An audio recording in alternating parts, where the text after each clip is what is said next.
ಪ್ರೀತಿಯ ವಿದ್ಯಾರ್ಥಿಗಳೇ, ಸೊ ಎಲ್ಲರೂ ಹೇಗಿದ್ದೀರಾ?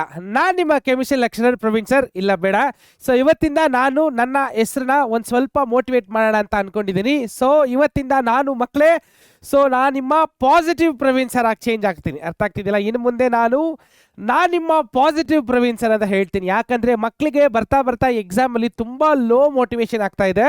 ಸೊ ಆದ ಕಾರಣದಿಂದ ನಾನು ಪಾಸಿಟಿವ್ ಆಗಿ ಚೇಂಜ್ ಮಾಡಿ ಮಕ್ಕಳೇ ನಿಮ್ಮನ್ನು ಮೋಟಿವೇಟ್ ಮಾಡಿ ನಿಮ್ಮ ಎಕ್ಸಾಮ್ಸಲ್ಲಿ ಅದ್ದೂರಿಯಾಗಿ ನೀವು ಪಾಸ್ ಆಗಲಿ ಅಂತ ಹೆಲ್ಪ್ ಮಾಡ್ತೀನಿ ಮಕ್ಕಳೇ. ಸೊ ಇವತ್ತಿಂದ ನಾನು ನನ್ನ ಹೆಸರು ಪಾಸಿಟಿವ್ ಪ್ರವೀಣ್ ಅಂತ ಕರೆಸ್ಕೋದಕ್ಕೆ ಇಷ್ಟಪಡ್ತಾ ಇದ್ದೀನಿ ಮಕ್ಕಳೇ. ಎಸ್, ಸೊ ಇವತ್ತಿನ ಕ್ಲಾಸಲ್ಲಿ specially for first P U C ಮಕ್ಕಳಿಗೆ ತಂದಿರುವಂಥ ಒಂದು ಕಾನ್ಸೆಪ್ಟು ನಿಮ್ಮೆಲ್ರಿಗೂ ಗೊತ್ತು. ಸೆಕೆಂಡ್ ಪಿ ಯು ಸಿ ಅವರಿಗೆ ಸೆಕೆಂಡ್ ಪಿ ಯು ಸಿ ಬೋರ್ಡಿಂದ ಸುಮಾರು ಡಾಕ್ಯುಮೆಂಟ್ಸ್ನ ರಿಲೀಸ್ ಮಾಡಿದ್ದಾರೆ. ಸೊ ಅದರಲ್ಲಿ ನೀವು ಎಮ್ ಸಿ ಕ್ಯೂಸ್ ಆಗಿರ್ಬೋದು, ಬ್ಲೂ ಪ್ರಿಂಟ್ಸ್ ಆಗಿರ್ಬೋದು, competitive level M C Qs ಆಗಿರ್ಬೋದು, ಎಕ್ಸಾಸ್ಟಿವ್ ಕ್ವೆಶನ್ ಬ್ಯಾಂಕ್ಸು ಮತ್ತು ಸೆಂಟಮ್ ಪೇಪರ್ಸು ಅದು ಇದು ಅಂತ ಸೆಕೆಂಡ್ ಪಿ ಯು ಸಿ ಮಕ್ಕಳಿಗೆ ಯೂಸ್ಫುಲ್ ಆಗಲಿ ಅಂತೂ ಸಿಕ್ಕಾಪಟ್ಟೆ ತಂದಿದ್ದಾರೆ. ಬಟ್ ನಮ್ಮ ಫಸ್ಟ್ ಪಿ ಯು ಸಿ ಮಕ್ಳಿಗೆ ಪಾಪ ಏನೂ ಕೊಟ್ಟಿಲ್ಲ. ಅರ್ಥ ಆಗ್ತಿದೆಯಲ್ಲ? ಸಿನ್ಸ್ ಈ ಬ್ಲೂ ಪ್ರಿಂಟ್ ಅನ್ನೋದು ಸಿಕ್ಕಾಪಟ್ಟೆ ಈ ನಡುವೆ ಓಡಾಡ್ತಾ ಇದೆ. So first P U C ಮಕ್ಕಳಿಗೆ ಹಾಗಾದರೆ ಬ್ಲೂ ಪ್ರಿಂಟ್ ಇಲ್ವಾ ಅಂತ ಕೇಳಿದ್ರೆ ಖಂಡಿತವಾಗ್ಲೂ ಫಸ್ಟ್ ಪಿ ಯು ಸಿ ಮಕ್ಕಳು ಕೂಡ ಬ್ಲೂ ಪ್ರಿಂಟ್ ಇದೆ ಮಕ್ಕಳೇ. ಆ ಬ್ಲೂ ಪ್ರಿಂಟ್ ಆ್ಯಕ್ಚುಲಿ ಬೋರ್ಡಿಂದ ಈ ವರ್ಷಕ್ಕೆ ಇನ್ನೂ ಬಂದಿಲ್ಲ. ನಾನು ಹೋದ ವರ್ಷದ ತಗೊಂಡೇ ಬಂದಿದ್ದೀನಿ. ಬಿಕಾಸ್ ಸದ್ಯಕ್ಕೆ ಏನೂ ಚೇಂಜಸ್ ಆಗಲ್ಲ. ಅಕಸ್ಮಾತ್ ಏನಾದರೂ ಮೇಜರ್ ಚೇಂಜಸ್ ಆದರೆ ಅದರಲ್ಲಿ ಕೂಡ ಅಪ್ಡೇಟ್ ನಾವು ಕೊಡ್ತೀವಿ. ಸೊ ಸದ್ಯಕ್ಕೆ ನೀವು ಅರ್ಥ ಮಾಡ್ಕೋಬೇಕಾಗಿರೋದಿಷ್ಟೇ, ಹೋದ ವರ್ಷ ಏನೊಂದು ಬ್ಲೂ ಪ್ರಿಂಟ್ ಫಾಲೋ ಅಪ್ ಮಾಡಿದ್ರು ಸೇಮ್ ಕಾಪಿ ಪೇಸ್ಟ್ ಅದನ್ನು ಈ ವರ್ಷ ಮಾಡ್ತಾರೆ. ಸರಿನಾ? ಸೊ ಮಕ್ಕಳೇ, ನನಗೆ ಅರ್ಥ ಆಗುತ್ತೆ.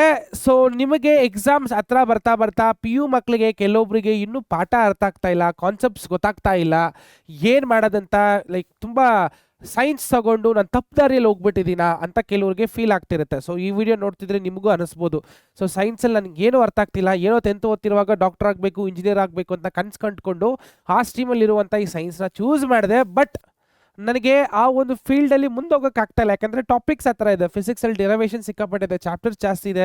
ಕೆಮಿಸ್ಟ್ರಿಯಲ್ಲಿ ಆರ್ಗ್ಯಾನಿಕ್ ರಿಯಾಕ್ಷನ್ಸ್ ಯಾವುದು ಅರ್ಥ ಆಗ್ತಾ ಇಲ್ಲ. ಮ್ಯಾಥಮೆಟಿಕ್ಸಲ್ಲಿ ಲೈಕ್ ಪ್ರಾಬ್ಲಮ್ ಸಾಲ್ವ್ ಮಾಡೋಕ್ಕೆ ಬರ್ತಾಯಿಲ್ಲ. ಬಯೋಲಾಜಿಕಲ್ ನೇಮ್ಸ್ ಜ್ಞಾಪಕ ಇಟ್ಕೊಳ್ಳೋಕೆ ನನಗೆ ಬರ್ತಾ ಇಲ್ಲ ಅಂತ ನಿಮಗೆ ಫೀಲ್ ಆದರೆ, so this is where you are demotivated ಮಕ್ಕಳೇ. ಅರ್ಥ ಆಗ್ತಿದೆಯಲ್ಲ? ನಿಮ್ಮ SSLCಯಲ್ಲಿ ಇದ್ದಾಗ ನೀವು ಡಾಕ್ಟರ್ ಇಂಜಿನಿಯರ್ ಆಗಬೇಕು ಅಂತ ಏನೋ ಒಂದು ಮೋಟಿವೇಶನ್ ಇಟ್ಕೊಂಡಿದ್ರು. ಆ ಮೋಟಿವೇಶನ್ ಇದ್ದಾಗ ಈ ಸಿಲೆಬಸ್ ಎಲ್ಲ ಯಾವುದೂ ಇರಲಿಲ್ಲ. ಸೊ ನಿಮಗೆ ಇದ್ದಿದ್ದು ಒಂದೇ ಗುರಿ, ನಾನು ಡಾಕ್ಟರ್ ಆಗಬೇಕು, ಇಂಜಿನಿಯರ್ ಆಗಬೇಕು, ಲೈಫಲ್ಲಿ ಏನೋ ಸಾಧನೆ ಮಾಡಬೇಕು ಅಂತ. ಅದನ್ನು ಬೇಸ್ನ ಇಟ್ಕೊಳ್ಳಿ ಮಕ್ಕಳೇ. So that will be your main goal. ಅರ್ಥ ಆಗ್ತಿದೆಯಲ್ಲ? ನಾನು ಡಾಕ್ಟರ್ ಇಂಜಿನಿಯರ್ ಆಗೋದೇ ನಿಮ್ಮ ಮೇಯ್ನ್ ಗೋಲ್. ಇವಾಗ ಸದ್ಯಕ್ಕೆ ಇಮ್ಯಾಜಿನ್ ಮಾಡ್ಕೊಳ್ಳಿ, ನೀವು ಡಾಕ್ಟರ್ ಇಂಜಿನಿಯರ್ ಆಗಿಬಿಟ್ರೆ ಏನೊಂದು ಖುಷಿ ಕೊಡುತ್ತೆ, ಖುಷಿ ಆಗುತ್ತೆ. ಆ ಖುಷಿನ ಗಿಫ್ಟಾಗಿ ಆಸ್ ಎ ರಿಸಲ್ಟಾಗಿ ಇಟ್ಕೊಂಡು ಈ ಸಬ್ಜೆಕ್ಟ್ ಎಲ್ಲ ನೋಡೋಕ್ಕೆ ಟ್ರೈ ಮಾಡಿ ಮಕ್ಕಳು. ಅರ್ಥ ಆಗ್ತಿದೆಯಲ್ಲ? ನೀವು ಹೋಗುವಂಥ ದಾರಿಯಲ್ಲಿ ಆ ದಾರಿನ ಕರೆಕ್ಟಾಗಿ ಮಾಡ್ಕೊಳ್ಳೋದೆ ಈ ಸಬ್ಜೆಕ್ಟ್ಸ್ಗಳು. ಈ ಸಬ್ಜೆಕ್ಟ್ಸಲ್ಲಿ ನೀವು ಪರ್ಫೆಕ್ಟ್ ಆದರೆ ಕಾಂಪಿಟೇಟಿವ್ ಎಕ್ಸಾಮ್ಸಲ್ಲಿ ಕ್ಲಿಯರ್ ಮಾಡ್ಕೋತೀರಾ. ಕಾಂಪಿಟೇಟಿವ್ ಎಕ್ಸಾಮಲ್ಲಿ ಕ್ಲಿಯರ್ ಮಾಡಿದ್ರೆ ನಿಮ್ಮ MBBS ಹಾಗೂ ಇಂಜಿನಿಯರಿಗೆ ತೆರಳುತ್ತೀರಾ. ಅರ್ಥ ಆಗ್ತಿದ್ದಿಲ್ಲ? ನೀವು ಈ ಒಂದು ಅಡ್ಡ ದಾರಿನೇ ನೀವು ಕ್ಲಿಯರ್ ಮಾಡೋಕ್ಕಾಗಿಲ್ಲ ಅಂದರೆ, ಇದೆಲ್ಲ ಬೇಸಿಕ್ಸ್ ಆ್ಯಕ್ಚುಲಿ. ನೀವು ಇಂಜಿನಿಯರಿಂಗ್ ಆಗಿರ್ಬೋದು ಮತ್ತು ನಿಮ್ಮ ಡಾಕ್ಟರ್ ಆಗಿ MBBS ಆಗಿರ್ಬೋದು, ಆ ಸಿಲೆಬಸ್ನ ನೀವು ಓದಬೇಕಂದ್ರೆ ಈ PU ಅಲ್ಲಿ ಏನು ನೀವು ಓದ್ತೀರಾ ದಟ್ ಇಸ್ ಬೇಸಿಕ್ಸ್ ಮಕ್ಕಳೇ. ಈ ಬೇಸಿಕ್ಸೇ ನಮಗೆ ಅರ್ಥ ಆಗ್ತಾ ಇಲ್ಲ, ಕಷ್ಟ ಆಗ್ತಿದೆ, ಅದು ಹತ್ರ ಏನೂ ಇಲ್ಲ, ನಮ್ಮ ಒಂದು ಅನಿಸಿಕೆ ಅಷ್ಟೇ. ಅರ್ಥ ಆಗ್ತಿದೆಯಲ್ಲ? ಫಸ್ಟು ನನಗೆ ಕಷ್ಟ ಆಗ್ತಿದೆ, ಹಿಂಸೆ ಆಗ್ತಿದೆ ಅನ್ನೋದನ್ನ ಫಸ್ಟು ಹೊಡೆದಾಕಿ, break it off. Okay? So ಕೂತ್ಕೊಳ್ಳಿ, ಟೈಮ್ ಕೊಡಿ. ಹಲವಾರು ವಿಡಿಯೋಸ್ ಇದೆ ಪರೀಕ್ಷೆಯಲ್ಲಿ. ಅರ್ಥ ಆಗ್ತಿದೆಯಲ್ಲ? ಸೊ ನಿಮಗೆ ಒಂದು ಕತ್ಲಲ್ಲಿ ದೀಪ ಆಗಿರುವಂಥದ್ದು ಒಂದು ಪರೀಕ್ಷೆ, ಅದು ನಾನು ಹೋಲ್ ಹಾರ್ಟೆಡಲ್ಲಿ ಹೇಳ್ತೀನಿ. So you just go for videos.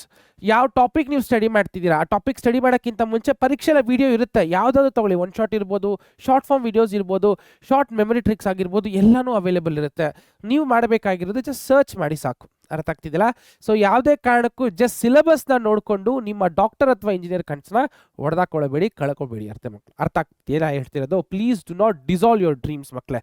S, so ಯಾವತ್ತಿದ್ರೂ ಕಷ್ಟ ಇದ್ದೇ ಇರುತ್ತೆ ಜೀವನದಲ್ಲಿ. ಆ ಕಷ್ಟನ ಹೊಡೆದು ನಾವು ಮುಂದೋಗ್ತೀವಿ ಗೊತ್ತಾ, ಅವ್ರು ಮಾತ್ರ ಲೈಫಲ್ಲಿ ಸಕ್ಸಸ್ ಆಗ್ತಾರೆ. ಇಂಗ್ಲೀಷ್ ಒಂದು ಪಾವರ್ ಇದೆ, ಏನಂತ ಕೇಳಿದ್ರೆ as the going gets tough only the tough gets going ಅಂತ. ಅಂದರೆ ಮುಂದೆ ಹೋಗ್ತಾ ಹೋಗ್ತಾ ಕಷ್ಟ ಆಗ್ತಾ ಇದೆ ಅಂದರೆ ಯಾರು ಕಷ್ಟನ ಲೈಕ್ ಬ್ರೇಕ್ ಮಾಡ್ತಾರೋ ಅವ್ರು ಮಾತ್ರ ಮುಂದೆ ಹೋಗ್ತಾರಂತ. ಸೊ ನೀವು ಆ ಥರ ಇರಬೇಕು ಮಕ್ಕಳೇ. ಸೊ ನಿಮಗೆ ಮೋಟಿವೇಶನ್ ಕೊಡೋರು ಈ ಪ್ರಪಂಚದಲ್ಲಿ ಯಾರೂ ಇರೋಕ್ಕೆ ಸಾಧ್ಯನೇ ಇಲ್ಲ. ಅದನ್ನು ನಾನು ತುಂಬ ನಂಬ್ತೀನಿ. ಅರ್ಥ ಆಗ್ತಿದೆಯಲ್ಲ? ಸೊ ಏನೇ ಕಷ್ಟ ಏನೇ ಬಂದರೂ ನೀವು ಪಡ್ತಾ ಇರೋದು ಇನ್ನೊಬ್ರು ಬಂದು ಹೇಳ್ಬೋದು ಅಷ್ಟೇ. ಸೊ ನಿಮಗೆ ನೀವು ಮೋಟಿವೇಶನ್ ಕೊಡೋ ಥರ ಈ ಪ್ರಪಂಚದಲ್ಲಿ ಯಾರು ಕೊಡೋಕ್ಕೆ ಸಾಧ್ಯನೇ ಇಲ್ಲ. So always be motivated. So motivation ಬೇಕಾದರೆ so please watch my videos from now ಮಕ್ಕಳೇ, ಖಂಡಿತವಾಗ್ಲೂ ಮೋಟಿವೇಶನ್ ಸಿಗುತ್ತೆ. ಸೊ ಮೋಟಿವೇಶನ್ ಡೌನ್ ಆದಾಗಲ್ಲ ಈ ವಿಡಿಯೋಸ್ನ ನೋಡಿ ಸೊ ನೀವು ಮೋಟಿವೇಟ್ ಆಗ್ತೀರಾ ಮತ್ತು ನಿಮ್ಮ ಗುರಿಯನ್ನು ತಟ್ತೀರಾ ಮಕ್ಕಳೇ. ಅರ್ಥ ಆಗ್ತಿದೆಯಲ್ಲ? ಸೊ ನಿಮ್ಮ ಅಲ್ಟಿಮೇಟ್ ಗೋಲ್ ಡಾಕ್ಟರ್ ಅಥವಾ ಇಂಜಿನಿಯರಿಂಗ್ ಆಗಿದ್ರು ಕೂಡ ಸರ್ಟನ್ ಗೋಲ್ಸ್ನ ಸೆಟ್ ಮಾಡ್ಕೊಳ್ಳಿ. ಇವಾಗ ನೀವು PU1 ಮಕ್ಕಳು ನೋಡ್ತಾ ಇದ್ರೆ ಫಸ್ಟು ನಿಮ್ಮ ಸಿಲೆಬಸ್ನ ಕವರ್ ಮಾಡ್ಕೋಬೇಕು, ಎಕ್ಸಾಮ್ಸಲ್ಲಿ ಸೆಂಟಮ್ ತೆಗಿಬೇಕು, ಸೆಂಟಮ್ ಇಲ್ಲಾಂದ್ರೆ ಒಂದು ಒಳ್ಳೆಯ ಪರ್ಸೆಂಟೇಜ್ ತೆಗಿಬೇಕು, ಸಿಲೆಬಸ್ ಎಲ್ಲ ಕ್ಲಿಯರಾಗಿ ಓದ್ಕೋಬೇಕು. ಅದಾದಮೇಲೆ ನೆಕ್ಸ್ಟ್ ಗೋಲ್ PU ಬಂದಮೇಲೆ ಕಾಂಪಿಟೇಟಿವ್ ಗೋಲ್ ಇಟ್ಕೊಂಡು ಕ್ಲಿಯರ್ ಮಾಡಿ ನೆಕ್ಸ್ಟ್ ನಿಮ್ಮ ಹೈಯರ್ ಡ್ರೀಮ್ಸ್ಗೆ ತೆರಳುತ್ತೀರ. ಅರ್ಥ ಆಗ್ತಿದ್ದಿಲ್ಲ? ಸೊ ಲೈಫಲ್ಲಿ ಕೂಡ ಅಷ್ಟೇ, ಏನೋ ಒಂದು ಗೋಲ್ ಅಚೀವ್ ಮಾಡಬೇಕಂದ್ರೂ ಸ್ಟೆಪ್ಪಲ್ಲಿ ಹೋಗಬೇಕು. ಯಾವತ್ತೂ ಸ್ಟಾರ್ಟಿಂಗ್ ಸ್ಟೆಪ್ ಮಾತ್ರ ಕಷ್ಟ ಇರುತ್ತೆ ಮಕ್ಕಳೇ, ಅರ್ಥ ಮಾಡ್ಕೊಡಿ. ಆ journey of 1000 miles begins with A single step ಅಂತ. ಅಂದರೆ ಅದರದ್ದು ಅರ್ಥ ಏನಂದರೆ, ಸಾವಿರಾರು ಕಿಲೋಮೀಟ್ರ್ ದೂರನ ನಾನು ಹೋಗ್ಬೇಕಂದ್ರೆ ಫಸ್ಟು ಒಂದು ಸ್ಟೆಪ್ ನಾನು ಇಡಬೇಕು. ಆ ಫಸ್ಟ್ ಸ್ಟೆಪ್ಪೇ ನನಗೆ ಕಷ್ಟ. ಯಾಕಂದರೆ ಅಲ್ಲ ಮೆನಿ ಥಾಟ್ಸ್ ಬರುತ್ತೆ ನನಗೆ, ಹೋಗೋಕ್ಕಾಗಲ್ವಾ, ಕಷ್ಟ ಬರುತ್ತಾ, ಅಕಸ್ಮಾತ್ ಹಿಂಗಾದ್ರೆ ಏನಾಗುತ್ತೆ, ಹಂಗಾದ್ರೆ ಏನಾಗುತ್ತೆ ಅಂತ. ಅದನ್ನೆಲ್ಲ ಸೈಡಿಗೆ ಇಟ್ಬಿಟ್ಟು ಇಲ್ಲ ಏನೇ ಆದರೂ ನಾನು ಅಲ್ಲಿ ಹೋಗಲೇಬೇಕು, ನನ್ನ ಗುರಿ ತಟ್ಟಲೇಬೇಕು ಅನ್ನೋದು ಫಸ್ಟ್ ಸ್ಟೆಪ್ ಇಡ್ತೀರ ಗೊತ್ತಾ, ಅಷ್ಟೇ. Only the first step is hardest. So think ಮಾಡಿ, ಖಂಡಿತವಾಗ್ಲೂ ನೀವು ಮನುಷ್ಯರೇ, ಎಲ್ಲರೂ ಮನುಷ್ಯರೇ, ಅವ್ರ ಕೈಲಿ ಮಾಡೋಕ್ಕಾಗತ್ತೆ ಅಂದರೆ ನಿಮ್ಮ ಕೈಲೂ ಮಾಡೋಕ್ಕಾಗತ್ತೆ. ಸೊ ಮನಸ್ಸಿದ್ರೆ ಮಾರ್ಗ ಮಕ್ಕಳೇ. ಸೊ ನೀವು ಆಗ್ತೀರಾ, ಖಂಡಿತವಾಗ್ಲೂ ನೀವೇನು ಅನ್ಕೊಂಡಿದ್ದೀರೋ ಡಾಕ್ಟರ್ಸ್ ಇಂಜಿನಿಯರ್ಸ್ ಖಂಡಿತವಾಗ್ಲೂ ಹಾಗೆ ಆಗ್ತೀರಾ. ಫಸ್ಟು ನೀವು ಮನಸ್ಸು ಮಾಡಬೇಕು, ಇದನ್ನೆಲ್ಲ ಕಷ್ಟ ಅಂತ ನೋಡಿದೆ, ಇದೆಲ್ಲ ನನ್ನ ಲೈಫಲ್ಲಿ ನನಗೆ ಡೆವಲಪ್ ಮಾಡ್ತಿದೆ ಅಂತ ಅನ್ಕೋಬೇಕು. ಸಿ ಹೌ ಡಿಫ್ರೆಂಟಾಗಿ ನೋಡಿ ಇವತ್ತಿಂದ. Okay, yes. ಇವತ್ತಿನ ಕ್ಲಾಸಲ್ಲಿ ಫಸ್ಟ್ PUC ಮಕ್ಕಳೇ ನಿಮ್ಮ ಎಕ್ಸಾಮ್ ಬ್ಲೂ ಪ್ರಿಂಟ್ ಹೇಗಿರುತ್ತೆ ಅಂತ ನೋಡೋಣ. ಸೊ ಈ ವರ್ಷನೂ ನಿಮ್ಮ ಬೋರ್ಡಿಂದ ರಿಲೀಸ್ ಮಾಡ್ತಾರೆ, ಆಫ್ಟರ್ ಮಿಡ್ ಟರ್ಮ್ ಏನೋ ಕೊಡ್ಬೋದು ಅನ್ಕೋತೀನಿ. ಬಟ್ ನಾನು ಇವಾಗಲೇ ತೋರಿಸ್ತಾ ಇದ್ದೀನಿ ಬ್ಲೂ ಪ್ರಿಂಟ್ ಹೇಗಿರುತ್ತೆ ಅಂತ. This is the copy of last years. ಅರ್ಥ ಆಗ್ತಿದ್ದಿಲ್ಲ? ಸೊ ಅದಕ್ಕಿಂತ ಮುಂಚೆ ಮಕ್ಕಳೇ ನಿಮಗೆ ಗೊತ್ತಾಗಬೇಕಾಗಿರೋಂಥ ಒಂದು ಇಂಪಾರ್ಟೆಂಟ್ ವಿಷಯ, ಮಿಡ್ ಟರ್ಮ್ ಹತ್ರ ಬರ್ತಾ ಇದೆ. ಸೊ ಮಿಡ್ ಟರ್ಮ್ಗೆ ನಾವು ಸಕ್ಸಸ್ ಪ್ಯಾಕ್ ಅಂತ ಮಾಡ್ತಾ ಇದ್ದೀವಿ ಮಕ್ಕಳೇ. ಸೊ ಮಿಡ್ ಟರ್ಮ್ ಸಕ್ಸಸ್ ಪ್ಯಾಕಲ್ಲಿ ನಿಮ್ಗೆ ಏನೇನು ಸಿಗುತ್ತೆ ಅಂದರೆ, ಸೊ ಬಯಾಲಜಿಯ ಡಯಾಗ್ರಾಮ್ಸು, ಕಂಪ್ಯೂಟರ್ ಸೈನ್ಸ ಪ್ರೋಗ್ರಾಮ್ಸ್ ಆಗಿರ್ಬೋದು, ಮ್ಯಾಥಮೆಟಿಕ್ಲ ಇಂಪಾರ್ಟೆಂಟ್ ಫಾರ್ಮುಲಾ, ಕೆಮಿಸ್ಟ್ರಿಯ ರಿಯಾಕ್ಷನ್ಸು, ಫಿಸಿಕ್ಸ್ನ ಡಿರವೇಷನ್ಸ್, ಇದು ಎಲ್ಲನೂ ಪವರ್ ಪ್ಯಾಕ್ ಆಗಿ ನಮಗೆ ಕೊಡ್ತಾ ಇದ್ದೀವಿ ಮಕ್ಕಳೇ.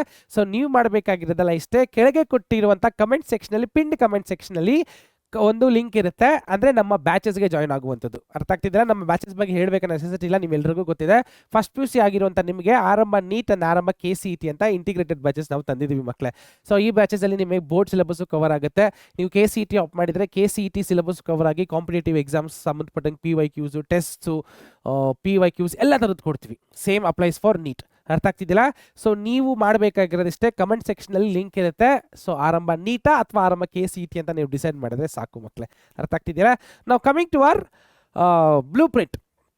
ಸೊ ಇಲ್ಲಿ ನೀವು ನೋಡ್ಬೋದು ಬ್ಲೂ ಪ್ರಿಂಟಲ್ಲಿ ಸಬ್ಜೆಕ್ಟ್ ವೈಸ್ ಮಾರ್ಕ್ಸ್ ಎಷ್ಟಿದೆ, ಆ ಮಾರ್ಕ್ಸ್ ಹೇಗೆ ಸ್ಕ್ಯಾಟರ್ ಆಗುತ್ತೆ ಅಂತ ಅಷ್ಟೇ, ಸಿಂಪಲ್. ಓಕೆ, ಈ ವರ್ಷನೂ ಕಾಪಿ ಪೇಸ್ಟ್ ಇದೇ ಇರುತ್ತೆ ಮಕ್ಕಳೇ, ತಲೆನೇ ಕೆಡ್ಸ್ಕೊಬಿಡಿ, ಯಾವುದೇ ಥರ ಮೇಜರ್ ಚೇಂಜಸ್ ಬರಲ್ಲ.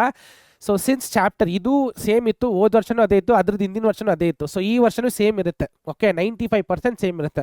5% ಎಲ್ಲಾದರೂ ಚೇಂಜ್ ಆದರೂ ಖಂಡಿತವಾಗ್ಲೂ ನಾವು ಅಪ್ಡೇಟ್ ಕೊಟ್ಟೇ ಕೊಡ್ತೀವಿ. ಅರ್ಥ ಆಗ್ತಿದೆಯಲ್ಲ? ಎಸ್. ಸೊ ಬನ್ನಿ ಈಗ ಏನೇನಿದೆ ಅಂತ ನೋಡೋಣ. ಸೊ ನಿಮ್ಮೆಲ್ರಿಗೂ ಗೊತ್ತು ಫಸ್ಟ್ PUC ಮಕ್ಕಳೇ, ನಿಮ್ಮ ಕೆಮಿಸ್ಟ್ರಿ ಚಾಪ್ಟರಲ್ಲಿ, ಓಕೆ, ನಿಮ್ಮ ಕೆಮಿಸ್ಟ್ರಿ ಚಾಪ್ಟರಲ್ಲಿ ಸೊ ಯು ಹ್ಯಾವ್ ಚಾಪ್ಟರ್ಸ್, ಅದು ಚಾಪ್ಟರ್ಸೇ ಇರುತ್ತೆ. ಸೊ ಕ್ವಶನ್ ಪೇಪರಲ್ಲಿ ಯಾವ ಥರ ಇರುತ್ತೆ ಅಂದರೆ, so part A, part B, part C, part D, part E ಅಂತ ಸಬ್ ಆರ್ಡಿನೇಟ್ ಮೇನ್ಸ್ ಇರುತ್ತೆ, ಅಂದರೆ ಇದಿರುತ್ತೆ. ಸೊ ಪಾರ್ಟ್ ಎಲ್ಲಿ MCQs ಮತ್ತು ಫಿಲಪ್ಸು, ಇಲ್ಲೇ 1 ಮಾರ್ಕ್ ಕಂಪ್ಲೀಟ್ ಆಗಿಬಿಡುತ್ತೆ. ಓಕೆ, ಈ 2 ಪಾರ್ಟಲ್ಲೇ 1 mark complete. So 1 mark question ಅಂತ ಥಿಯರಿ ಪಾರ್ಟ್ ಬರಲ್ಲ, MCQಸು ಅದ್ರ ಜೊತೆಗೆ ಫಿಲಪ್ಸ್ ಇರುತ್ತೆ. ಟೋಟಲ್ ಆಗಿ 15+5 MCQ, 5 ಫಿಲಪ್ಸು, ಟೋಟಲಿ 20 ಮಾರ್ಕು 1 ಮಾರ್ಕಿಗೆ ಹೋಯ್ತು. ಅಂದರೆ 1 into 20 ಅಂದರೆ 15 ಮತ್ತು 5 ಅಂತ ಸ್ಪ್ಲಿಟ್ ಆಗುತ್ತೆ. 15 MCQಸು, 15 1s, ಅದಾದಮೇಲೆ 5 1s. ಅರ್ಥ ಆಗ್ತಿದ್ರೆ? ಸೊ 20 ಮಾರ್ಕ್ಸ್ ಅಲ್ಲಿ ಕವರ್ ಆಗುತ್ತೆ. ಅದು ಪಾರ್ಟ್ A ಆಯಿತು. ಸೊ ಪಾರ್ಟ್ B ಅಲ್ಲಿ 2 ಮಾರ್ಕ್ಸ್ ಕ್ವಶನ್ಸ್ನ ನೀವು ನೋಡ್ಬೋದು ಮಕ್ಕಳೇ. ಅರ್ಥ ಆಗ್ತಿದ್ದಿಲ್ಲ? 9 ಕ್ವಶನ್ಸ್ ಇರುತ್ತೆ, 9 ಕ್ವಶನ್ಸ್ ಕೊಡ್ತಾರೆ, ಅದ್ರಲ್ಲಿ ನೀವು 5 ಕ್ವಶನ್ಸ್ನ ಅಟೆಂಡ್ ಮಾಡಬೇಕು. ಅರ್ಥ ಆಗ್ತಿದ್ದಿಲ್ಲ? 9 ಕ್ವಶನ್ಸಲ್ಲಿ ಯಾವುದಾದ್ರೂ 5 ಕ್ವಶನ್ಸ್ನ ಅಟೆಂಡ್ ಮಾಡಿದ್ರೆ ಸಾಕು. ಅದರಲ್ಲಿ ಕೂಡ ಕ್ವಶನ್ಸ್ ನಿಮಗೆ ಯಾವ್ದು ಬರುತ್ತೆ which you are more comfortable, ಅದನ್ನು ನೋಡಿಕೊಂಡು ನೀವು ಸಾಲ್ವ್ ಮಾಡ್ಕೋಬೋದು. ಅರ್ಥ ಆಗ್ತಿದ್ದಿಲ್ಲ? ಸೊ ಅದರಲ್ಲಿ ನಿಮಗೆ 2 ಮಾರ್ಕ್ಸ್ ಅಂದರೆ 5 2s 10 ಮಾರ್ಕ್ಸ್ ಆ್ಯಡಪ್ ಆಗುತ್ತೆ. 18 ಮಾರ್ಕ್ಸ್ ಓವರ್ ಆಲ್ ಆಗಿ ಸಿಗಲ್ಲ. ಅದು ಟೋಟಲ್ 9 ಕ್ವಶನ್ಗೆ ಇರುವಂಥ ಮಾರ್ಕ್ಸ್ 18. ಅದರಲ್ಲಿ ನಿಮಗೆ ವ್ಯಾಲಿಡ್ ಆಗಿ ಬರಿಬೇಕಾಗಿರೋದು 5 ಅಷ್ಟೇ. ನೀವು 6 ಅಥವಾ 7 ಬರೆದ್ರು ಕೂಡ ಅದರಲ್ಲಿ ಚೆನ್ನಾಗಿ ಹೈಯೆಸ್ಟ್ ಮಾರ್ಕ್ಸ್ ಇರುವಂಥ 5 ಕ್ವಶನ್ಸ್ನ ಮಾತ್ರ ಅವ್ರು ಚೂಸ್ ಮಾಡ್ಕೋತಾರೆ. ಅರ್ಥ ಆಗ್ತಿದೆಯಲ್ಲ? ಸೊ ಅದು ಪಾರ್ಟ್ ಬಿ 2 ಮಾರ್ಕ್ಸ್ಗಾಗುತ್ತೆ. ಪಾರ್ಟ್ ಸಿ ಅಲ್ಲಿ 3 ಮಾರ್ಕ್ಸ್ 2 ಇರುತ್ತೆ. ಅರ್ಥ ಆಗ್ತಿದೆಯಲ್ಲ? ಸೊ ಪಾರ್ಟ್ ಸಿ ಅಲ್ಲಿ 2 ಕ್ಯಾಟಗರೀಸ್ ಕ್ವಶನ್ಸ್ ಇರುತ್ತೆ. ಸೊ ಇನ್ಆರ್ಗಾನಿಕ್ ಕ್ವಶನ್ಸ್ ಮತ್ತೆ ಫಿಸಿಕಲ್ ಕೆಮಿಸ್ಟ್ರಿಯ ಥಿಯರಿ ಕ್ವಶನ್ಸ್ ಮಕ್ಕಳು, ಥಿಯರಿ ಕ್ವಶನ್ಸ್. ಅರ್ಥ ಆಗ್ತಿದೆಯಲ್ಲ? ಸೊ ಅದರಲ್ಲಿ ಪಾರ್ಟ್ ಸಿ ಅಲ್ಲಿ ಫರ್ದರ್ ಡಿವೈಡ್ ಆಗಿರೋದು ಎಸ್ಎ 3 ಮಾರ್ಕ್ಸ್ ಇದೆ ಗೊತ್ತಾ? ಇದರಲ್ಲಿ ಮೇನ್ 1 ಮೇನ್ 2 ಅಂತ ಇರುತ್ತೆ. ಅದರಲ್ಲಿ 5 ಕ್ವಶನ್ಸ್ ಅಲ್ಲಿ ಯಾವುದಾದ್ರು 3 ಕ್ವಶನ್ಸ್ ಇರುತ್ತೆ. This is from inorganic chemistry. ಅರ್ಥ ಆಗ್ತಿದೆಯಲ್ಲ? ಸೊ ಅದರಲ್ಲಿ ಟೋಟಲ್ ಆಗಿ 3 3s 9 ಮಾರ್ಕ್ಸ್ ಸ್ಕೋರ್ ಮಾಡ್ಬೋದು ಫಸ್ಟ್ ಪಾರ್ಟ್ ಅಲ್ಲಿ, ಅಂದ್ರೆ ಪಾರ್ಟ್ ಸಿ ಅಲ್ಲಿ ಅಗೇನ್ ಫಸ್ಟ್ ಸಬ್ ಪಾರ್ಟ್. ಅದಾದ್ಮೇಲೆ ಅಗೇನ್ ಫಿಸಿಕಲ್ ಕೆಮಿಸ್ಟ್ರಿಯಿಂದ ತಿರ್ಗಾ 6 ಕ್ವಶನ್ಸ್ ಅಲ್ಲಿ 3 ಕ್ವಶನ್ಸ್ ಇರುತ್ತೆ. So 3 3s 9. ಸೊ ಟೋಟಲ್ ಆಗಿ 9 2s 18 ಮಾರ್ಕ್ಸ್ ಪಾರ್ಟ್ ಸಿ ಇಂದ ನೀವು ಸ್ಕೋರ್ ಮಾಡ್ಬೋದು. ಅರ್ಥ ಆಗ್ತಿದೆಯಲ್ಲ? ಸೊ ಕ್ವಶನ್ ಪೇಪರ್ ಅಲ್ಲಿ ಪಾರ್ಟ್ಸ್ ಅಲ್ಲಿ 2 ಪಾರ್ಟ್ಸ್ ಬರುತ್ತೆ. ಫಸ್ಟ್ ಪಾರ್ಟ್ ಅಲ್ಲಿ 5 ಕ್ವಶನ್ ಇರುತ್ತೆ which is related to inorganic chemistry. ಅದರಲ್ಲಿ ಯಾವುದಾದ್ರೂ 3 ಕ್ವಶನ್ ನೀವು ಅಟೆಂಡ್ ಮಾಡಬೇಕು. ಫಿಸಿಕಲ್ ಕೆಮಿಸ್ಟ್ರಿಯಲ್ಲಿ 6 ಕ್ವಶನ್ಸ್ ಇರುತ್ತೆ, ಅದರಲ್ಲಿ 3 ಕ್ವಶನ್ಸ್ ನೀವು ಅಟೆಂಡ್ ಮಾಡಬೇಕು. ಅರ್ಥ ಆಗ್ತಿದೆಯಲ್ಲ? So totally 9 2s 18 marks part C ಇಂದ ಸಿಗುತ್ತೆ. ಅರ್ಥ ಆಗ್ತಿದೆಯಲ್ಲ? ನೆಕ್ಸ್ಟ್ ಪಾರ್ಟ್ ಡಿಗೆ ಬಂದರೆ ಲಾಂಗ್ ಆನ್ಸರ್ ಟೈಪ್ 5 ಮಾರ್ಕ್ಸ್. ನೋಡಿ, ಕೆಮಿಸ್ಟ್ರಿಯಲ್ಲಿ ಒಂದೇ ಕ್ವಶನ್ ಫುಲ್ಲು ಪೇಜ್ ಗಂಟಲೆ ಬರೆಯುವಂಥ ಕ್ವಶನ್ಸ್ ಇಲ್ಲ. ಓಕೆ, ಸೊ ನೀವು ಏನು ಮಾಡ್ತೀರಾ ಅಂದರೆ ಪೇಜ್ ಗಂಟಲೆ ಬರೆಯೋದು ಕ್ವಶನ್ಸು ಸ್ಪ್ಲಿಟ್ ಆಗುತ್ತೆ. 5 ಇರೋದು 3 + 2 + 2 ಸಾರಿ 3 + 1 + 1 ಆರ್ 2 + 2 + 1 ಆರ್ 2 + 1 + 1 + 1 ಅಂತ ಈ ಥರ ಸ್ಪ್ಲಿಟ್ ಆಗುತ್ತೆ. ಅರ್ಥ ಆಗ್ತಿದೆಯಲ್ಲ? ಸೊ ಆ ಥರ ಲಾಂಗ್ ಟೈಪ್ ಕ್ವಶನ್ಸ್ ಎಷ್ಟಿರುತ್ತೆ ಅಂದರೆ 4 ಕ್ವಶನ್ಸ್ ಇರುತ್ತೆ ಮಕ್ಕಳೇ. ಅದರಲ್ಲಿ ಯಾವುದಾದ್ರೂ ನೀವು 2 ಅಟೆಂಡ್ ಮಾಡಿದ್ರೆ ಸಾಕು. ಅರ್ಥ ಆಗ್ತಿದೆಯಲ್ಲ? ಸೊ ಅದರಲ್ಲಿ ನಿಮಗೆ 5 2s 10 ಮಾರ್ಕ್ಸ್ ಅಲ್ಲಿ ಕವರ್ ಆಯಿತು. So finally coming to part E specially for numericals ಬರೋದು ಫಿಸಿಕಲ್ ಕೆಮಿಸ್ಟ್ರಿಯಿಂದ ಮಾತ್ರ. ಇನ್ಆರ್ಗಾನಿಕ್ ಕೆಮಿಸ್ಟ್ರಿಯಿಂದನೂ ಬರಲ್ಲ ಮತ್ತು ಆರ್ಗಾನಿಕ್ ಕೆಮಿಸ್ಟ್ರಿಯಿಂದನೂ ಬರಲ್ಲ. ಅರ್ಥ ಆಗ್ತಿದ್ದಿಲ್ಲ? So yes, so long answer type will be generally for organic chemistry. ಇಲ್ಲಿದೆ ಗೊತ್ತಾ long answer type. This will generally be organic chemistry ಮಾತ್ರ. ಸೊ ಅದನ್ನು ಬಿಟ್ಟರೆ ಶಾರ್ಟ್ ಆನ್ಸರ್ಸ್ ಅಲ್ಲಿ ಕೂಡ ಬರುತ್ತೆ, MCQs ಫಿಲಪ್ಸ್ ಅಲ್ಲೂ ಬರುತ್ತೆ. ಬಟ್ ಸ್ಪೆಸಿಫಿಕ್ ಆಗಿ 5 ಮಾರ್ಕ್ಸ್ ಅಲ್ಲಿ 2 question it is for organic chemistry. Because physical ಮತ್ತು ಇನ್ಆರ್ಗಾನಿಕ್ ಕೆಮಿಸ್ಟ್ರಿ ಇಲ್ಲೇ ಕವರ್ ಆಗ್ತಾ ಇದೆ. ಸೊ ಇಲ್ಲಿ ನಿಮಗೆ ಕೊಡ್ತಾರೆ ಆರ್ಗಾನಿಕ್ ಕೆಮಿಸ್ಟ್ರಿ. ನಿಮಗೆ ಆರ್ಗಾನಿಕ್ ಕೆಮಿಸ್ಟ್ರಿ ಇರೋದು first PUC general organic chemistry, hydrocarbons ಅಷ್ಟೇ 2 ಇರೋದು. ಅರ್ಥ ಆಗ್ತಿದ್ದಿಲ್ಲ? ಸೊ ಅದಕ್ಕೆ ಒಂದು ಸಪ್ರೇಟ್ ಹೆಡ್ಡಿಂಗ್ ಅದಕ್ಕೆ ಮಾತ್ರ ಕೊಟ್ಬಿಟ್ಟಿದ್ದಾರೆ. ನ್ಯೂಮರಿಕಲ್ಸ್ ಬರೋದು ಫಿಸಿಕಲ್ ಕೆಮಿಸ್ಟ್ರಿಯಿಂದ. ಸೊ ನ್ಯೂಮರಿಕಲ್ಸಲ್ಲಿ ಟೋಟಲ್ ಆಗಿ 8 ನ್ಯೂಮರಿಕಲ್ಸ್ ಇರುತ್ತೆ. ಅದರಲ್ಲಿ ಯಾವುದಾದ್ರೂ ನೀವು 4 ಮಾತ್ರ ಅಟೆಂಡ್ ಮಾಡಬೇಕು. ಸೊ ಅದು 3 ಮಾರ್ಕ್ ಇರುತ್ತೆ. 4 2s ಫಾರ್ 3s 12. ಅರ್ಥ ಆಯ್ತಲ್ಲ? 15 5 10 9 9 10 12. ಸೊ ಟೋಟಲ್ ಆಗಿ 70 ಮಾರ್ಕ್ಸ್ ಇರೋದು. ಟೋಟಲ್ ಆಗಿ 70 ಮಾರ್ಕ್ಸ್ ನೀವು ಬರೀತೀರಾ. ಸೊ ಟೋಟಲ್ ಮಾರ್ಕ್ಸ್ ಇರೋದು 115. ಅರ್ಥ ಆಗ್ತಿದೆಯಲ್ಲ? ಸೊ ಇದು ನಿಮ್ಮ ಕ್ವೆಶನ್ ಪೇಪರ್ನ ಹೇಗೆ ಡಿವೈಡ್ ಆಗುತ್ತೆ ಅಂತ. ಅರ್ಥ ಆಗ್ತಿದೆಯಲ್ಲ? ಸೊ ಇಲ್ಲಿ ನೀವು ನೋಡ್ಬೋದು ರಿಮೆಂಬರೆನ್ಸ್, ಅಂಡರ್ಸ್ಟ್ಯಾಂಡ್, ಅಪ್ಲೈ, ಹಾಟ್ಸ್ ಅಂತ ಇದೆ. ಅಂದರೆ ಇದು ಡಿಫಿಕಲ್ಟಿ ಲೆವೆಲ್ ಬರುತ್ತೆ. ರಿಮೆಂಬರೆನ್ಸ್ ಅಂದರೆ ತುಂಬ ಈಸಿ. ರಿಮೆಂಬರೆನ್ಸ್ ಅಂದರೆ ಫಾರ್ಮುಲಾ ರಿಮೆಂಬರ್ ಮಾಡೋದು, ಸ್ಟೇಟ್ಮೆಂಟ್ ರಿಮೆಂಬರ್ ಮಾಡೋದು, ಲಾ ರಿಮೆಂಬರ್ ಮಾಡೋದು. ಎಕ್ಸಾಂಪಲ್ ಇವಾಗ ಕೆಮಿಕಲ್ ಲಾಸ್ ಎಷ್ಟಿದೆ? 5 ಲಾಸ್ ಇದೆ. Law of definite profession, law of multiple profession, ಮತ್ತು ಕನ್ಸರ್ವೇಷನ್ ಆಫ್ ಮಾಸ್, ಅವಗಾಡ್ರೋಸ್ ಲಾ ಮತ್ತು ಗೇ-ಲೂಸಿಕ್ಸ್ ಲಾ. ಈ ಥರ ಲಾನ ರಿಮೆಂಬರ್ ಮಾಡಿ ಬರೆಯೋದಿರುತ್ತೆ. ಅಂಡರ್ಸ್ಟ್ಯಾಂಡಿಂಗ್ ಅಂದರೆ ಒಂದು ಸ್ವಲ್ಪ ಅಪ್ಲಿಕೇಶನ್ ಪಾರ್ಟ್ ಥರ ಬರುತ್ತೆ. ಅದಾದಮೇಲೆ ಅಪ್ಲಿಕೇಶನ್ ಅಂದರೆ ನ್ಯೂಮರಿಕಲ್ಸ್ ಬರುತ್ತೆ. ಅರ್ಥ ಆಗ್ತಿದ್ದಿಲ್ಲ? ನ್ಯೂಮರಿಕಲ್ಸ್. ಅದಾದಮೇಲೆ ಹಾಟ್ಸು ಹೈಯರ್ ಆರ್ಡರ್ ಥಿಂಕಿಂಗ್ ಸಿಸ್ಟಮ್. ಅಂದರೆ ಹೈಯರ್ ಆರ್ಡರ್ ಥಿಂಕಿಂಗ್ ಸಿಸ್ಟಮ್ಸ್ ಅಂದರೆ ಆ ಫಾರ್ಮುಲಾನ ಅರ್ಥ ಮಾಡಿಕೊಂಡು ಅದು ಸಿಚುವೇಶನ್ಗೆ ರಿಲೇಟ್ ಮಾಡಿ ಸಾಲ್ವ್ ಮಾಡೋದು. ಇದೆಲ್ಲ ಒಂದು ಸ್ವಲ್ಪ ಡಿಫಿಕಲ್ಟ್ಸ್ ಇರುತ್ತೆ.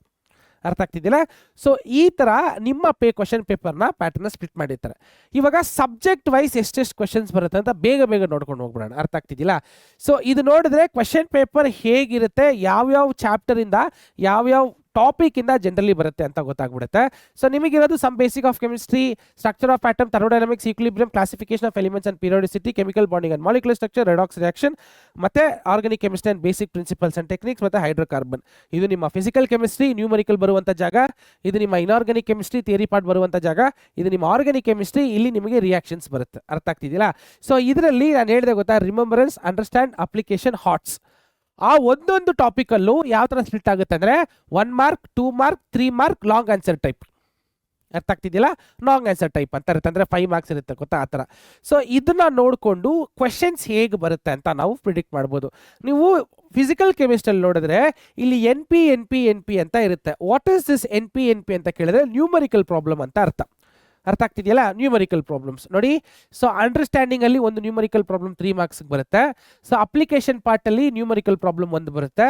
ಅದಾದ್ಮೇಲೆ ಸೊ ಹಾರ್ಟ್ಸ್ HOTS ಹಾರ್ಟ್ಸ್ ಅಲ್ಲಿ ನ್ಯೂಮರಿಕಲ್ ಪ್ರಾಬ್ಲಮ್ 1 2 3 4 ಎಲ್ಲ 3 ಮಾರ್ಕ್ಗೆ ಇರುತ್ತೆ. ಅಂದರೆ ನ್ಯೂಮರಿಕಲ್ಸ್ ಒಂದು ಸ್ವಲ್ಪ ಹಾರ್ಟ್ಸ್ ಅಲ್ಲಿ ಬಂತಂದ್ರೆ ಕಷ್ಟ ಇದೆ ಅಂತ ಅರ್ಥ ಆಗ್ತಿದ್ದಿಲ್ಲ? ಯಾವ್ಯಾವ ಚಾಪ್ಟ್ರು ಎಲ್ಲ ಚಾಪ್ಟ್ರಿಂದನೂ ಯು ವಿಲ್ ಗೆಟ್ ಒಂದು ಹಾರ್ಟ್ಸಿಂದ ಒಂದು ನ್ಯೂಮರಿಕಲ್ಸ್. ಬಟ್ ನೀವು ಅಟೆಂಡ್ ಮಾಡಬೇಕಾಗಿರೋದು 4. ಸೊ ಯಾವ್ದು ಈಸಿ ಅನ್ಸುತ್ತೆ ನೀವು ಮಾಡ್ಕೊಂಡು ಹೋಗ್ಬೋದು. ಸೊ ಅದನ್ನು ಬಿಟ್ಟರೆ ನೆಕ್ಸ್ಟು ಫಿಸಿಕಲ್ ಕೆಮಿಸ್ಟ್ರಿಯಲ್ಲಿ ಯು ಕ್ಯಾನ್ ಸಿ 3 ಮಾರ್ಕ್ಸ್ಗೆ ವ್ಯಾಲಿಡ್ ಆಗಿರುವ ಕ್ವೆಶನ್ಸ್ ಯಾವುದೂ ಇಲ್ಲ. ಸೊ ಇಲ್ಲಿ 3 ಮಾರ್ಕ್ಸ್ಗೆ ವ್ಯಾಲಿಡ್ ಆಗಿರುವಂಥ ಕ್ವೆಶನ್ಸ್ ಇದೆ 3 ಮಾರ್ಕ್ಸ್ಗೆ ವ್ಯಾಲಿಡ್ ಆಗಿರುವಂಥ ಕ್ವೆಶನ್ಸ್ ಇದೆ. ರಿಮೆಂಬರೆನ್ಸಲ್ಲಿ ಒಂದಿದೆ, ಸೊ ಇದರಲ್ಲಿ ಒಂದಿದೆ ಇನ್ನೊಂದು ಚಾಪ್ಟ್ರಿಗೆ. ಅದು ಬಿಟ್ಟರೆ ಸೊ 2 ಮಾರ್ಕ್ಸಲ್ಲಿ 2 ಇದೆ, 3 ಮಾರ್ಕ್ಸಲ್ಲಿ ಇಲ್ಲೊಂದಿದೆ. So again coming to here ಅಪ್ಲಿಕೇಶನಲ್ಲಿ 3 ಮಾರ್ಕ್ಸಲ್ಲಿ ಇಲ್ಲೊಂದಿದೆ. ಸೊ ಅಂದರೆ ಕೆಮಿಕಲ್ ಬಾಂಡಿಂಗ್ ಆ್ಯಂಡ್ ಮಾಲಿಕ್ಯುಲರ್ ಸ್ಟ್ರಕ್ಚರಲ್ಲಿ 3 ಮಾರ್ಕ್ಸ್ ಕ್ವೆಶನ್ಸ್ ಜಾಸ್ತಿ ಬರ್ತಾ ಇದೆ. ಕಾಣಿಸ್ತಾ ಇದೆಯಾ? ಸೊ ರಿಮೆಂಬರೆನ್ಸಲ್ಲಿ ಒಂದು, ಅಂಡರ್ಸ್ಟ್ಯಾಂಡಿಂಗಲ್ಲಿ ಒಂದು, ಅಪ್ಲಿಕೇಶನ್ ಒಂದು, ಆರ್ಟ್ಸಲ್ಲಿ ಬರೀ MCQ ಮಾತ್ರ ಒಂದಿದೆ. ಸೊ ಅಂದರೆ chemical bonding and molecular structure highest weightage ಅಂತ ನನಗೆ ಗೊತ್ತಾಯಿತು. ಆರ್ಗ್ಯಾನಿಕ್ ಕೆಮಿಸ್ಟ್ರಿ ಬಂದರೆ ನೋಡಿ, ಆರ್ಗ್ಯಾನಿಕ್ ಕೆಮಿಸ್ಟ್ರಿಯಲ್ಲಿ ಸೊ 3 ಮಾರ್ಕ್ಸು ಈ ಒಂದು ಕ್ಯಾಟಗರಿಯಲ್ಲಿ ಅಂದರೆ ಲಾಂಗ್ ಆನ್ಸರ್ ಟೈಪ್, ಅದೇ ಹೇಳಿದೆ ಗೊತ್ತಾ 5 ಮಾರ್ಕ್ಸ್ ಬರುತ್ತೆ ಅಂತ, ಅಲ್ಲಿ ಒಂದು ಬರ್ತಾ ಇದೆ. ಸೊ ಅದು ಬಿಟ್ಟರೆ ಈ ಕ್ಯಾಟಗರಿಯಲ್ಲಿ ಯಾವುದೂ ಇಲ್ಲ 3 ಮಾರ್ಕ್ಸು. ಮತ್ತು ಈ ಕ್ಯಾಟಗರಿ ಲಾಂಗ್ ಆನ್ಸರ್ ಟೈಪ್ 5 ಮಾರ್ಕ್ಸಲ್ಲಿ ಒಂದಿದೆ ನೋಡಿ. ಸೊ ಆರ್ಗ್ಯಾನಿಕ್ ಕೆಮಿಸ್ಟ್ರಿ ಜನರಲಿ 5 ಮಾರ್ಕ್ಸ್ಗೆ ಕೇಳ್ತಾರೆ. ಹೇಗೆ ಕೇಳ್ತಾರೆ ಅಂದರೆ ಸ್ಪ್ಲಿಟ್ ಮಾಡಿರ್ತಾರೆ, 3+2+1 ಆರ್ 3+1+1+1 ಆರ್ 2+2+1 ಆ ಥರ ಏಕ್ದಮ್ ಒಂದೇ ಕ್ವೆಶನ್ ಅವ್ರು ಕೇಳಕ್ಕೆ ಸಾಧ್ಯ ಇಲ್ಲ. ಅರ್ಥ ಆಗ್ತಿದ್ದಿಲ್ಲ? So same applies for hydrocarbon. So ಹೈಡ್ರೋಕಾರ್ಬನಲ್ಲಿ ಇಲ್ಲೊಂದು ಲಾಂಗ್ ಆನ್ಸರ್ ಟೈಪು, ಅದು ಬಿಟ್ಟರೆ ಇಲ್ಲೊಂದು ಲಾಂಗ್ ಆನ್ಸರ್ ಟೈಪ್ ಬಂತು. ಅದು ಬಿಟ್ಟರೆ 1 ಮಾರ್ಕ್ಸು 2 ಮಾರ್ಕ್ಸ್ ಸ್ಪ್ಲಿಟ್ ಆಗಿರುತ್ತೆ. ಸೊ ಇದನ್ನು ನೋಡಿಕೊಂಡು ಹೈಯೆಸ್ಟ್ ವೇಟೇಜ್ ಯಾವ ಚಾಪ್ಟರ್ಗಿದೆ ಅಂತ ನೋಡಿ ನಾವು ಅದ್ರ ಪ್ರಕಾರ ಪ್ರಿಪ್ರೇಷನ್ಸ್ ಮಾಡಿಕೊಂಡ್ರೆ ನಮ್ಮ ಎಕ್ಸಾಮ್ಸ್ಗೆ ಈಸಿ ಆಗುತ್ತೆ ಮಕ್ಕಳೇ. ಅರ್ಥ ಆಗ್ತಿದೆಯಲ್ಲ? ಸೊ ಈ ವಿಡಿಯೋ ನಿಮ್ಗೆ ಇಷ್ಟ ಆದರೆ ದಯವಿಟ್ಟು ನಮ್ಮ PUC ಪರೀಕ್ಷೆ ಸೈನ್ಸ್ ಯೂಟ್ಯೂಬ್ ಚಾನಲ್ ಸಬ್ಸ್ಕ್ರೈಬ್ ಮಾಡ್ಕೊಳ್ಳಿ ಮಕ್ಕಳೇ. ಸೊ ಇದೇ ಥರ ಅಪ್ಡೇಟ್ಸ್ ನಾವು ನಿಮಗೆ ಕೊಡ್ತಾ ಇರ್ತೀವಿ. ಸೊ PU ಮಕ್ಕಳೇ, ಇದೇ ನಿಮ್ಮ ಎಕ್ಸಾಮ್ ಬ್ಲೂ ಪ್ರಿಂಟ್ ನೋಡಿ. ಎಕ್ಸಾಮ್ ಬ್ಲೂ ಪ್ರಿಂಟ್ ಈ ವರ್ಷಕ್ಕೆ ಬಂದರೂ ಸೇಮ್ ಕಾಪಿ ಪೇಸ್ಟ್ ಇದೇ ಇರುತ್ತೆ. ಅರ್ಥ ಆಗ್ತಿದೆಯಲ್ಲ? ಸೊ ಬ್ಲೂ ಪ್ರಿಂಟ್ ಯೂಸ್ ಏನಂದರೆ ಕ್ವೆಶನ್ ಪೇಪರಲ್ಲಿ ಯಾವ್ಯಾವ ಕ್ವೆಶನ್ಸ್ ಹೇಗೆ ಬರುತ್ತೆ, ಅದರ ಡಿಫಿಕಲ್ಟಿ ಯಾವ್ಯಾವ ಚಾಪ್ಟರ್ಸ್ ಇರುತ್ತೆ ಅಂತ ನಮ್ಗೆ ಗೊತ್ತಾಗುತ್ತೆ. ಅರ್ಥ ಆಗ್ತಿದೆಯಲ್ಲ? ಸೊ ಬ್ಲೂ ಪ್ರಿಂಟ್ನ ಇಟ್ಕೊಂಡು ನಾವು ಎಕ್ಸಾಮ್ಗೆ ಪ್ರಿಪೇರ್ ಆದರೆ ಕ್ವೆಶನ್ ಪೇಪರ್ನ ಇನ್ನೂ ಈಸಿಯಾಗಿ ಬರಿಬೋದು ಅಂತ. Got it? ಎಸ್.